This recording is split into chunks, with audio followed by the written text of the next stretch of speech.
Hi, my name is Michael Koryta. I'm the author of How It Happened, and you're watching Author's Voice.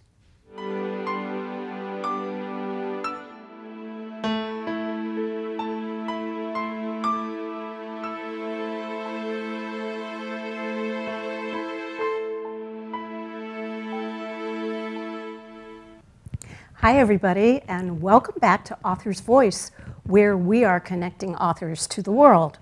This is Solved, and I am your host, Libby Hellmann, the author of 15 compulsively readable thrillers, which I hope you'll check out at some point. But today, I am talking to author Michael Koryta, who's making his second appearance on Authors Net. Michael is the author of many novels, I think 12 maybe? This is Lucky 13. Lucky 13, Yeah. And his new book, How It Happened, just came out within the last week and is doing incredibly well. And I read it and I loved it, and we're going to talk all about it. It's published by Little Brown and Company. It's $27, so we want to thank Little Brown for helping make those books available to us. If you're watching this on Facebook Live or on our website, please use the comments section and you can submit a question for Michael and we will make sure that he answers it right away. Include your name and where you're from, and most important, we hope you're going to want to order a book from authorsvoice.net. The book will be signed by Michael right after we're finished with this broadcast, and we will get it right out to you. So without further ado, welcome, Michael. Thank you so much. I appreciate it. I'm so glad I forgot that you'd been here before. Yeah, I'm going for the record at some point. Yeah, you and Alec Baldwin, right? That's right. So I'm going to, for the people who may not be familiar with her, I'm going to read just a little bit of your background and then we'll get into it. Michael Koryta is the New York Times best-selling author of 12 suspense novels, 13 now. They've been translated into more than 20 languages. His books have won or have been nominated for the Los Angeles Times Book Prize, the Edgar, the Seamus, the Barry, the Quill Award, the International Thrillers Award, and the Golden Dagger. And I suppose if there were more awards, he would be nominated for those too. They've been selected as best books of the year by publications as diverse as the New York Times, Wall Street Journal, Amazon, Oprah Magazine, Entertainment Weekly, People, Reader's Digest, iBooks, and Kirkus Reviews. He writes standalones that are set in Montana, the Midwest, Florida, and now Maine, as well as a series of award-winning novels featuring P.I. Lincoln Perry. Michael has also written for the screen in both feature film and television, and has written scripts for Fox, Universal, and Amazon Studios. And I know we'll probably want to touch on that as well. One of these days, you will actually see one produced, I hope, right? Well, we'll talk about that. I can't wait. I don't know, I might cry. Before turning to writing full-time, Michael worked as a private investigator, a newspaper reporter, and taught at the Indiana University School of Journalism. He and his wife, Christine, divide their time between Bloomington, Indiana, and Camden, Maine. Okay. So, Thank you. Starting with How It Happened, or beginning our discussion. This was a pretty personal story for you. Tell us about it. Yeah, it's, I would say the influence is very personal. The story less so, but the influence of this goes back to a crime that occurred in the town I grew up in, which is Bloomington, Indiana, which is a middle-sized college town, Indiana University. They're on my Go Hoosiers plug. And when I was 17 years old, a 19-year-old freshman named Jill Bierman left her parents' house on a bike ride at, I think it was about 9:30 in the morning on a Wednesday morning on this beautiful spring day, and she disappeared. And they found her bike on the road, essentially where I grew up. It was a road where I went for runs, kind of overlooks these fields and woods, and it was an area where I'd spent a lot of time, and her bike was just off the side of the road there. And for a few days, we had police roadblocks in the area. Some friends and I joined the search parties, looking for any evidence. And on Sunday after that, so it had been 5 days after she disappeared, I remember I was with my parents and my sister. My sister was Jill's age, basically. She was 20, Jill was 19. And we were driving home, and we went over this beautiful rural road that crosses over this creek. And I saw a gentleman standing off to the side, and he was just looking into the water. He was kind of pacing the shore and staring into the water. And he looked gray, and I don't say that with hyperbole. He looked as gray as my shirt. And I don't know if, I think it was my mother who asked, who is that? And my dad knew him, at least a little bit from work at the university. And he said, that's Eric Bierman, that's Jill's father. And that memory is etched as vividly as almost anything from my childhood, because it was during this period when I published really young. And so when I was 17, I was working on writing with my mentor, Bob Hamill. I was reading Chandler and Hammett and Connolly and Lehane, but I hadn't really seen the face of a victim up close like that, or a victim's family, but the family members are also victims. And it just drove it home. It also, and I touched on this a little bit in the essay that I wrote about it, I think when you're 17, or at least when I was 17, you feel like an adult. You feel like you understand the world. And then you see a father looking for his daughter, and you just feel like a child again, and you realize you get a different sense of crime. And I think I began to gravitate after that toward writers who were really dealing with the humanity and the ideas of grief and loss, as opposed to just plot and entertainment. Mm-hmm. So it had a huge effect. The story. You were writing an article. You were writing newspaper articles about it, weren't you? Not at that time. So 2 years later, so I would have been 19, so I would have been Jill's age then. The first newspaper article I ever wrote that made the front page was about this team of divers going into a creek to look for her. And they had based that on a confession. And this woman had told this horrific story of a drug and alcohol-fueled hit and run that turned into a murder. And the divers went in, couldn't find anything. They used side-scan sonar, couldn't find anything. And they actually went so far as to construct a dam and drain this body of water. They were, that convinced that she might be in there or might have been in there at some time. And they ended up finding her body. It was the following spring, as I recall, turkey hunters found her body in another county. And there was a conviction made, and so the man who was convicted of her murder is in prison today. But it was a long time of not knowing. For the community, it felt like a long time. I can't imagine what it felt like for the family and for the investigators. And so it's that question of, what do you do? How do you respond when you feel like you've brought closure, and then that moment is taken away from you that really motivated the book? I don't know which question to ask next. You mentioned in your essay that once you moved the setting to Maine, the story gelled. Why do you think that was? No, I didn't want to write a novelization of Jill's story.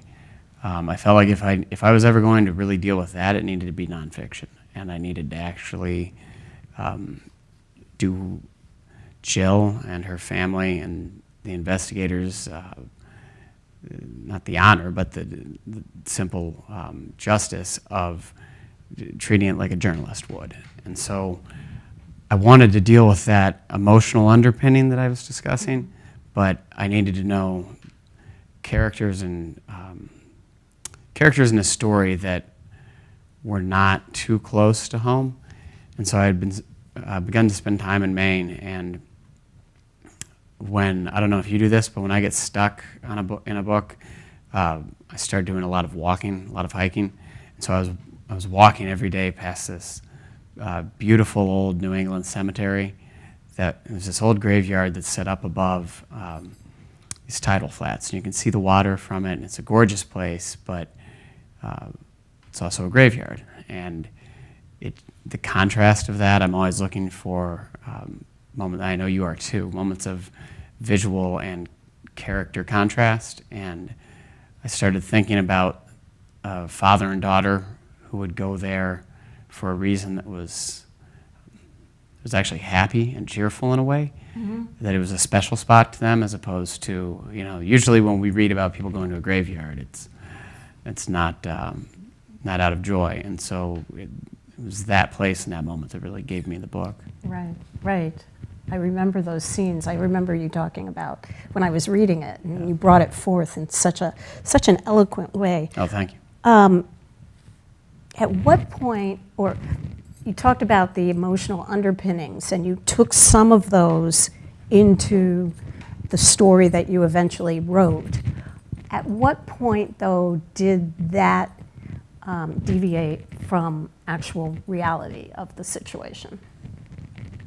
Oh, page 1. I mean, the confession, the only thing that really could hold up as where it looks like a plot mirror is the confession. So I open with this confession, and a lot of the elements from the confession, the false confession in Jill's case, you would be able to see kind of a mirror in the opening pages of how it happened. From there, it became the character's story, and the communities were so different. My investigator had morphed through a lot of different roles, but he arrives. He's a rookie. He's an academic. He has this unique pedigree in interrogation. He's FBI, right? Yeah, exactly. Yeah, But yeah. so he's an FBI agent who specializes in confessions, and his particular academic experience is as an expert in determining the false confession. But he's never actually worked on a murder case, and so this is. Do they really have those kind of people at the FBI? Yeah, and an FBI agent would never play the lead in a homicide investigation, but they would assist, particularly in rural areas where the department's overmanned. So this is Rob Barrett, my lead character. This is his chance to get his first win in real police work. And he feels like he has delivered on that, and his win turns into calling the families. So I'm working with a double murder in the book, calling these families and saying, I know what happened, and telling them this terrible story, but promising them that this is the end. And when... Is he surprised? Boy, is he surprised. And then, boy, are the family's surprised. And that was really my launching pad, where at that point it stopped even reminding me too much of Jill's story, and just it was... I know that point. Yeah, then it became It the ground becomes where the yours. characters are guiding. In a weird way, I almost feel like I'm a reporter again, where I'm watching the scene and jotting down my Channeling notes. it. And Yeah. the best part, and I'm sure that you have this feeling on a regular basis too, is when you have a dialogue exchange and your fingers are flying because you're trying to keep up with what the characters are saying, and there's not the sense at all that you're putting words in their mouth. Exactly. You're just transcribing almost. Absolutely. That's when it's so much fun. So that brings up two questions. Have you heard from the Bierman family as a result of this book? And then I'll ask you the other one later. Yeah, I have actually. The first thing I was made aware of was that Jill's brother, Brian, had put a very gracious thing on Twitter after an essay I wrote about her influence, and he talked about how much it mattered to them that people still remember Jill. People who never met Jill remember Jill and think of her. And then I've had the unique privilege at 2 signings to meet with her mother and her father. And that was as difficult as anything I've ever experienced as a novelist. It's been a lot of years since I did journalism, and I wanted to make it clear that the book is inspired by Jill's memory, and I wanted to honor that, but also have them understand that the book is not my imagining of what happened. I don't view it as... And how did they react? They were astonishingly gracious and supportive. I can't imagine that. I can't imagine that it is ever going to be easy to hear about a private tragedy being talked about in the public forum again. But I think they both understood that the community was deeply affected by Jill's disappearance and murder and trial. And I think her legacy actually is one that has brought a lot of good in the community. I think they are able to see that, but I can't speak for them. I just know that it meant the world to me that they showed up and they were so gracious, and it was... And also kind of Well, no, I'm putting words in your mouth. You must have... Maybe it was a little sorrowful as well. Oh, of course. There's this... there's an element there where I see them and I think, I wish I had written, or I want to write the real story, to treat it as a journalist and to cover all of that, just because she deserves that and they deserve that. I don't think I'm the right writer for it, but it definitely was the most emotional sort of book signing I've ever had, twice over. But it so. was. We do have a question. It's from Jack in Seattle. Hi, Jack. And the question is, as a college student, I would go to a large cemetery in Philadelphia to study. I found it a place of wonderment, and it brought me back into history. What joy did you find in your cemetery? Well, that's a great question. And I love the word wonderment, too. That's fantastic. So the cemetery that I was writing about is actually in a little town called Tennant's Harbor, Maine. I changed, my town is fictional, but it's just so strikingly beautiful. And then you have so much history in Maine. I mean, the town in this area was settled in the 1600s, and some of the stones date back to the 1800s.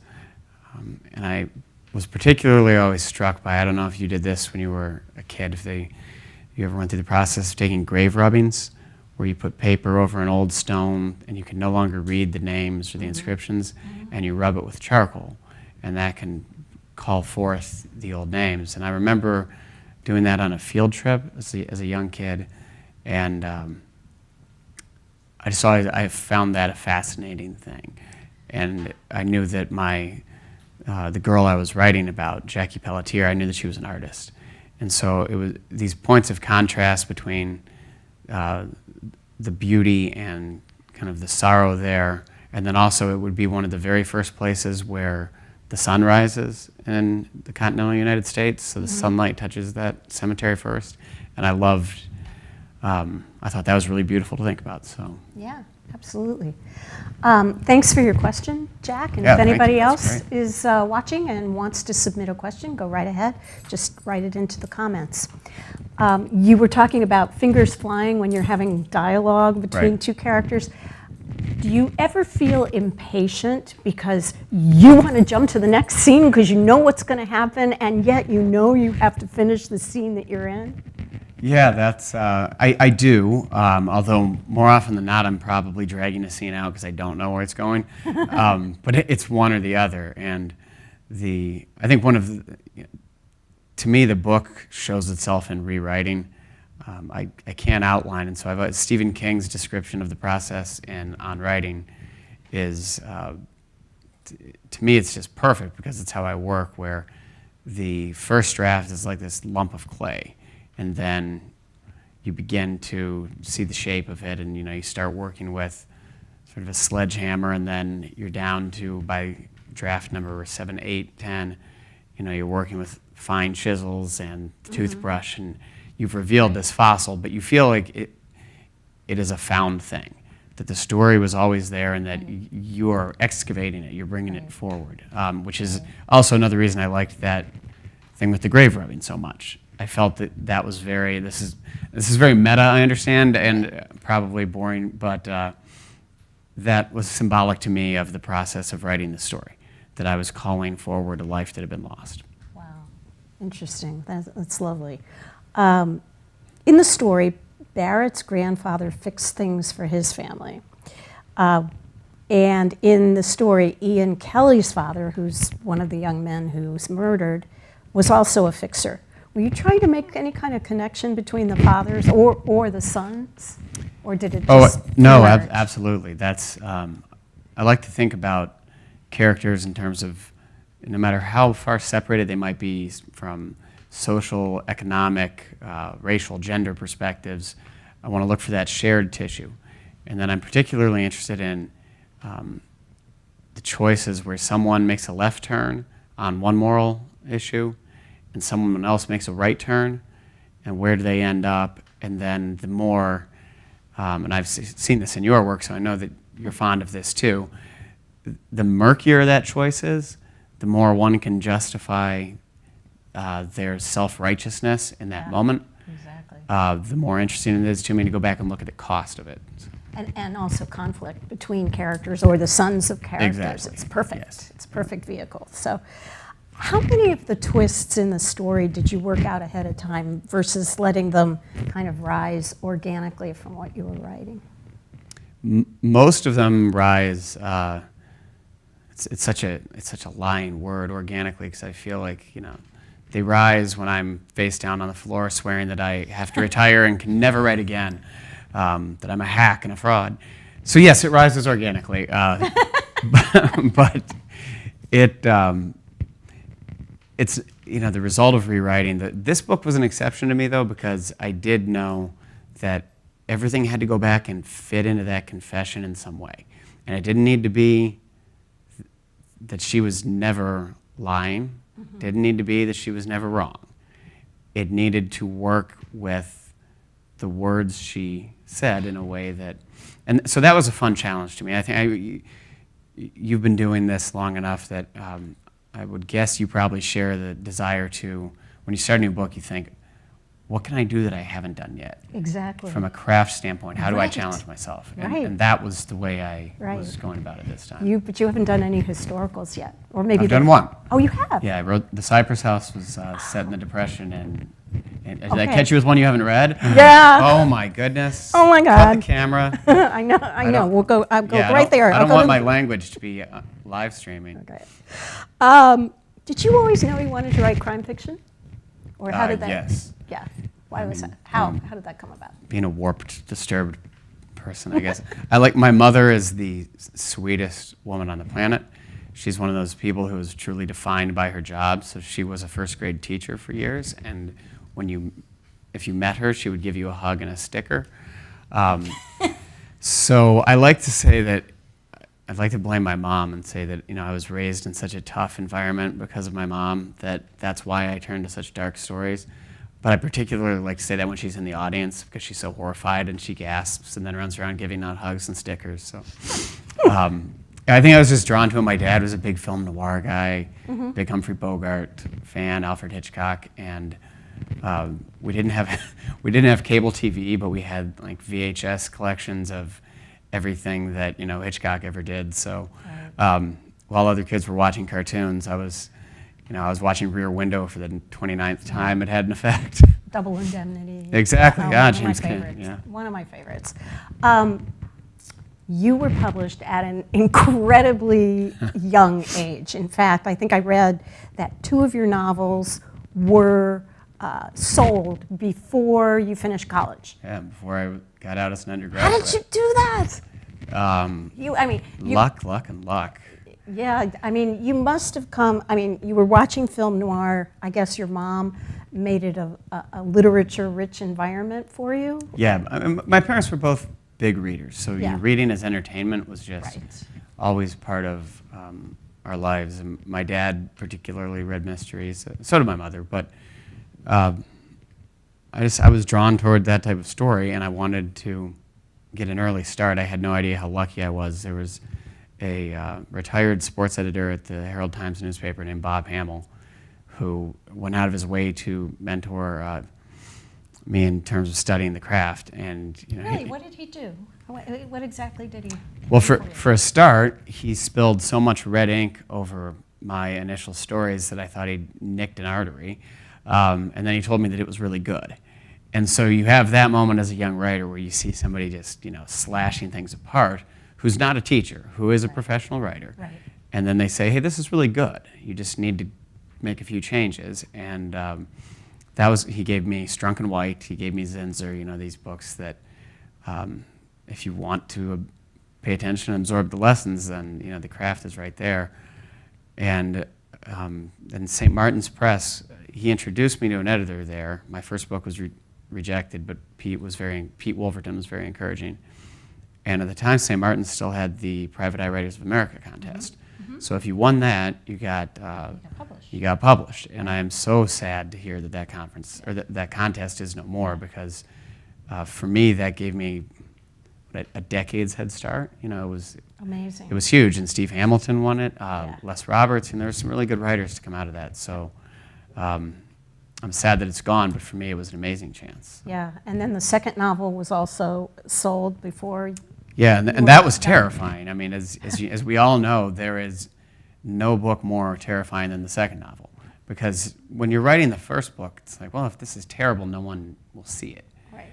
And then all of a sudden, you have a contract, you have a deadline, they've given you some money, and people are going to read it. And so the second book to me was just, this paralyzing fear, but we wrote through that. Yeah. So talking about craft, what is the hardest thing for you to do craft-wise in a novel these days? And what's the easiest? The first one's a tougher question, because I feel like it's all pretty hard still. It hasn't gotten. It doesn't get easier. I wanted it to get easier, and it sadly has not. Nope. So it's remembering all of the old lessons, the old rules, and just never growing complacent. I would say, Michael Connolly's bit of advice that's still taped to my computer is write with your head down. And I think that's so important, because if you're fortunate enough to have good reviews and win some awards, it can be so dangerous if you let that get in your head and you go to the blank page thinking, I know how to do this now. You're begging for disaster then, or at least comeuppance. And the easiest thing, like what comes easier, is my willingness to completely blow things up. To just Really? I'll throw 200 pages out, and it's not fun, but I know that it's in service of something better, and I know that I've survived it before. Oh, no. So. I throw things out, I think, with a little more confidence or less reluctance than I used to. Did you do that with How It Happened at all? Yeah, I wrote 150 pages where Barrett was a 58-year-old woman. So I made a few changes. I guess so. I was writing from Matthias's point of view and Ronnie's point of view. So, and then it ended up being the single point of view book with.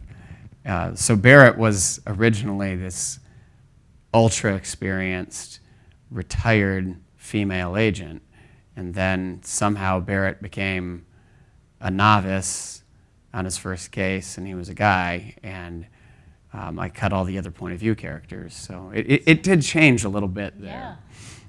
Yeah. I can't remember how. Okay, so there is a bad guy in there. I thought I read some point of view stuff from his. You never really get any point of view. I remove. I believe you. I'm just trying. We had such a clear picture of him, not just from Barrett's dealings with him, but there was in a bar, he and the bartender, Matthias and the bartender, had some stuff going on. I always stay. I'm locked in Barrett's point of view, with the exception of the kind of bookended confession scenes. I don't want to give too much away about the plot, obviously, but. We open in what would feel like first person, and it's Kimberly telling her story, but it's Kimberly telling her story to Barrett, and so she's really like, she's in the service of a first-person narrator, but in scene, she doesn't exist. It's just words. It's a transcript, really. And I read a lot of transcripts and a lot of depositions to get that sort of the rhythm right. And I have boxes of depositions and interviews still on my desk that I refuse to move because I'm like, man, there's so much good stuff I did not use over there, and some really warped, twisted things from other cases that I thought, oh, I'll need this for a rainy day. So, aside from not being able to put the book down, you are an exquisite writer. Your use of language is amazing, and I love the way you're in the middle of a plot point, and then all of a sudden you slip in what's really just a lyrical sentence that just lightens it and brightens it up. And were you always this verbally proficient when you were younger? I mean, did images and analogies and lyricism come easily to you? I don't think so, actually. That's when you ask what is sort of different. What I feel like, in the off season, a player always tries to add some tool to his game, right? And that's something that I've tried to up my game on and become a more lyrical writer, hopefully. And then it's a double-edged sword. So the thing you need to push back then is don't fall in love with that style, because you need to keep the story moving. So I hope I'm enriching the storytelling with that and not bogging it down.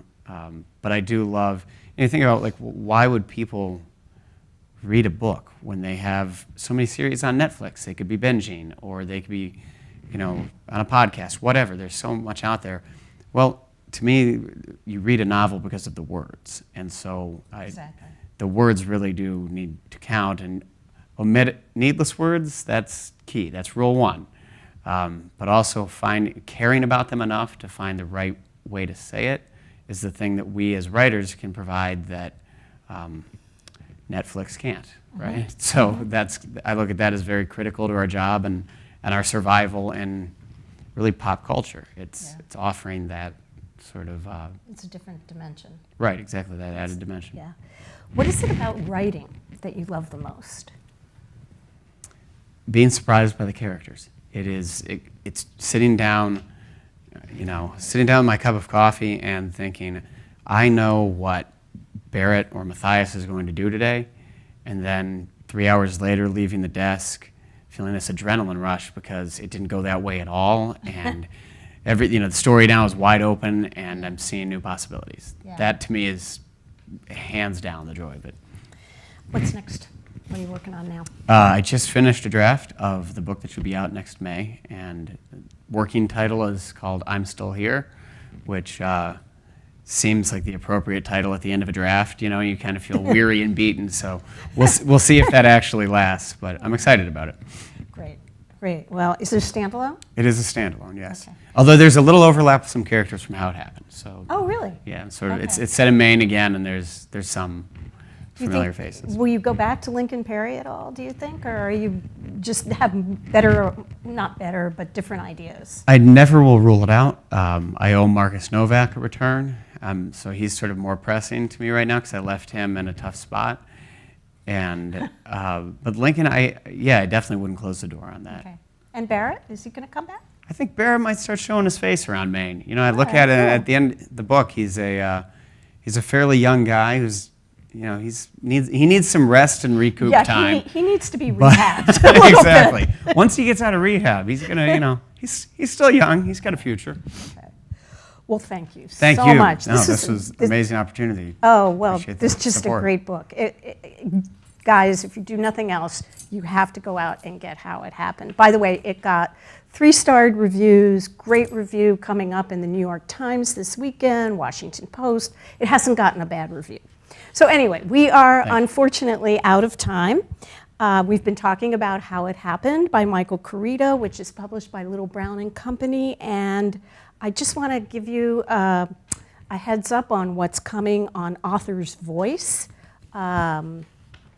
It's coming up, And on Thursday, May 24th, Stranger Than Fiction author Joan DeJean will be here to talk about her newest nonfiction work, The Amazing The Queen's Embroiderer. She will be interviewed by Paul Berlanga. That's Thursday at 12:30 on Author's Voice. And if you would like to ask another question and order a signed copy, please go to authorsvoice.net. And if you're still watching this on YouTube after the broadcast, you can still order a signed book. Just look for the link underneath the title. Thanks so much for being with us today. We'll be back again next month with another edition of Solved.